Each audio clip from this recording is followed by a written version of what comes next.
بسم اللہ الرحمن الرحیم۔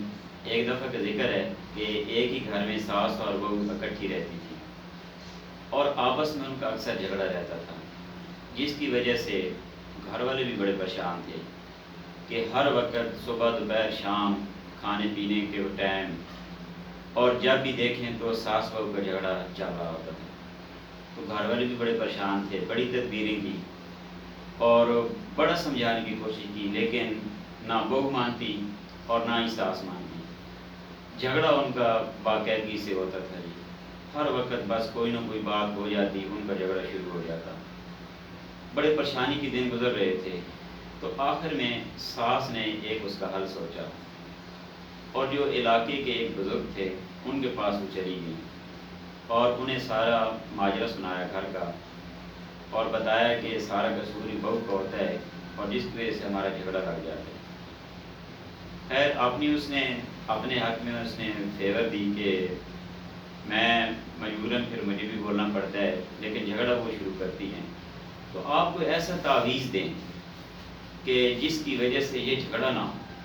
تو اب بزرگ ساری بات سنتے رہے، پھر اس کے بعد ایک کاغذ دیا اور بولا کہ جب بھی بہو آپ کے سامنے آئے تو فوراً آپ نے اس کو دانت کے نیچے رکھ لینا ہے، اس تعویذ کو، اس کاغذ کے ٹکڑے کو۔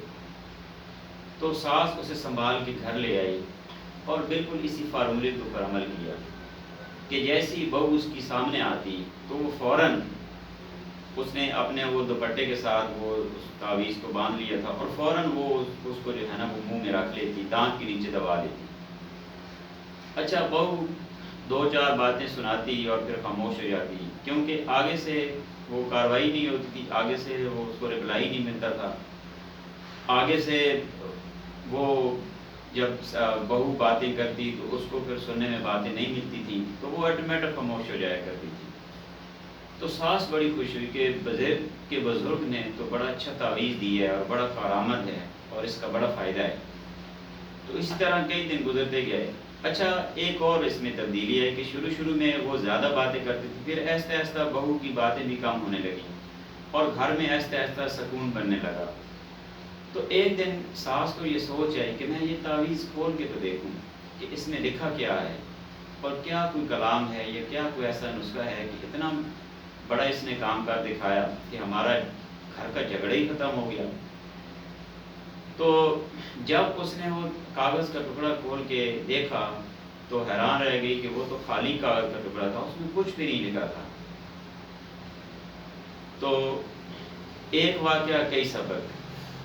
اب اس نے دیکھیں کہ جب اس نے کاغذ کا ٹکڑا منہ میں، اب اس بزرگ نے بتایا کہ آپ نے منہ پہ دبا کے رکھنا ہے، تو جیسے ہی وہ منہ میں دبا کے رکھتی تو منہ تو اس کا بند ہو جایا کرتا تھا۔ تو جب اس کا منہ بند ہے تو اس نے جب واپسی جواب نہیں دینا تو آگے جھگڑے ہی ختم۔ تو کہتے ہیں نا کہ اگر ایک ہی گھر میں اگر دو بندے رہتے ہیں اور ایک اگر تھوڑا تیز مزاج کا ہے یا سخت مزاج کا ہے اور دوسرا تھوڑا نرم مزاج کا ہے، ایک بندہ سنا لیتا ہے دوسرا صبر کر لیتا ہے تو وہ جھگڑا نہیں ہوتا۔ اگر دونوں سنانے والے ہوتے ہیں، اگر دونوں تیز مزاج کے ہوتے ہیں، دونوں میں صبر نہیں ہوتا تو پھر وہ جھگڑا رہتا ہے۔ اسی طرح دیکھ لیں کہ دو آدمی ہیں، دو خاندان ہیں، دو پارٹی ہیں، اگر ایک صبر کر جائے تو جھگڑا نہیں ہوتا، اگر دونوں ہی مقابلے کو اتر آئیں تو جھگڑا ہوتا ہے۔ تو اس سے کیا ہمیں سبق ملتا ہے؟ یہ سبق ملتا ہے کہ ہم برداشت کرنے والے بن جائیں، اور پھر وہ کہتے ہیں نا کہ خاموشی عین عبادت ہے۔ ایسی جگہوں پہ خاموشی عین عبادت ہے کہ جہاں پہ آپ کو خطرہ ہو کہ ہم نے بولنا ہے تو جھگڑا بن جانا ہے، جب بات بڑھ جائے گی تو وہاں پہ ہمیں خاموش رہنا چاہیے۔